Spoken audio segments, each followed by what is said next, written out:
ഭർത്താവിന് ദേഷ്യം വരുമ്പോൾ ഭാര്യ എന്താണ് ചെയ്യേണ്ടത് എന്ന വിഷയത്തെക്കുറിച്ചാണ് ഇന്ന് നമ്മൾ മനസ്സിലാക്കുവാൻ പോകുന്നത്. വളരെ രസകരമായിട്ടുള്ള ഒരു കാര്യമാണ് അല്ലേ?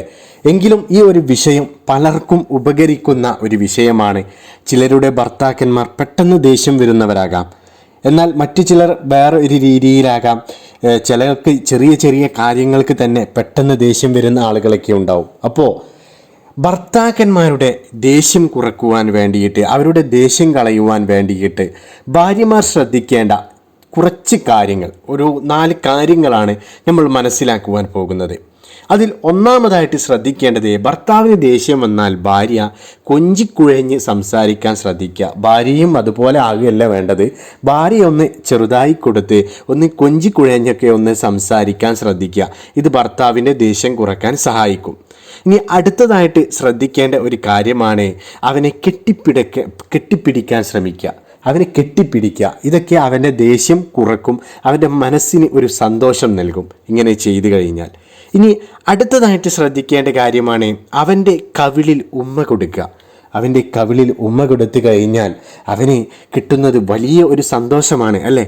വലിയ സന്തോഷമാണ്. ഉറപ്പായും അവൻ്റെ ദേഷ്യം കുറക്കുന്നതാണ്, അവൻ്റെ ദേഷ്യം ഇല്ലാതാക്കുന്നതാണ്. അപ്പോൾ ഈ കാര്യവും ശ്രദ്ധിക്കുക.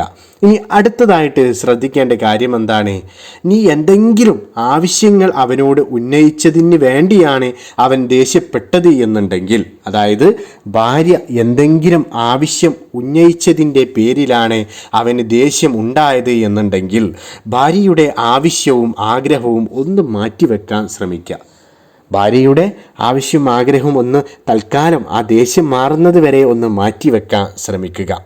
അപ്പോൾ ഭാര്യയ്ക്ക് തന്നെ അതിലൊരു ബറക്കത്ത് ഉണ്ടാകും. മാത്രമല്ല അവൻ്റെ സന്തോഷം നിങ്ങൾക്ക് കാണാൻ സാധിക്കും. അതായത് അവന് പ്രയാസമുണ്ടാക്കുന്ന ആഗ്രഹമാണ് നിങ്ങൾ അവനോട് ഉന്നയിച്ചത് എന്നുണ്ടെങ്കിൽ, ആ ആഗ്രഹം ഒന്ന് മാറ്റിവെച്ചാൽ അത് നിങ്ങളുടെ ജീവിതത്തിൽ അതുകൊണ്ട് ബറക്കത്താണ് ഉണ്ടാകുന്നത്. മാത്രമല്ല നിങ്ങളുടെ ജീവിതത്തിൽ പരസ്പരം സ്നേഹബന്ധം കൂടുകയാണ് ചെയ്യുന്നത്. എന്നാൽ അവൻ പിന്നീട് സമാധാനപരമായിട്ട് നിങ്ങൾക്ക് ആ ആഗ്രഹം നേടിയെടുക്കാനും ശ്രമിക്കാം. അവനെ സന്തോഷിപ്പിച്ച് കഴിഞ്ഞാൽ അവൻ തന്നെ പെട്ടെന്ന് ആ ദേഷ്യത്തിൽ നിന്നും മാറിക്കഴിഞ്ഞ് അവൻ തന്നെ നിങ്ങളുടെ ആഗ്രഹം നിറവേറ്റിത്തരാൻ ശ്രമിക്കുന്നതാണ്. അങ്ങനെയൊക്കെ ചെയ്യാൻ ശ്രദ്ധിക്കുക. ഇപ്പോൾ ഇത്രയും കാര്യങ്ങൾ ശ്രദ്ധിച്ചാൽ തന്നെ ഭർത്താവിൻ്റെ ദേഷ്യം കുറക്കാൻ നിങ്ങൾക്ക് എളുപ്പമാകും. അപ്പോൾ ഇത്രയും കാര്യങ്ങളൊക്കെ ഒന്ന് ശ്രദ്ധിച്ചാൽ മതി. ഉറപ്പായിട്ടും ഭർത്താവിൻ്റെ ദേഷ്യം കുറക്കാൻ സഹായിക്കുന്ന ഒരു 4 വഴികളാണ് നമ്മൾ ഇപ്പോൾ മനസ്സിലാക്കിയത്. എല്ലാവരുടെയും കുടുംബജീവിതത്തിൽ ബറക്കത്തുണ്ടാകട്ടെ എന്ന് പ്രാർത്ഥിച്ചുകൊണ്ട് ഞാൻ അവസാനിപ്പിക്കുന്നു. അസ്സലാമു അലൈക്കും വറഹ്മത്തുള്ളാഹി വബറകാതുഹു.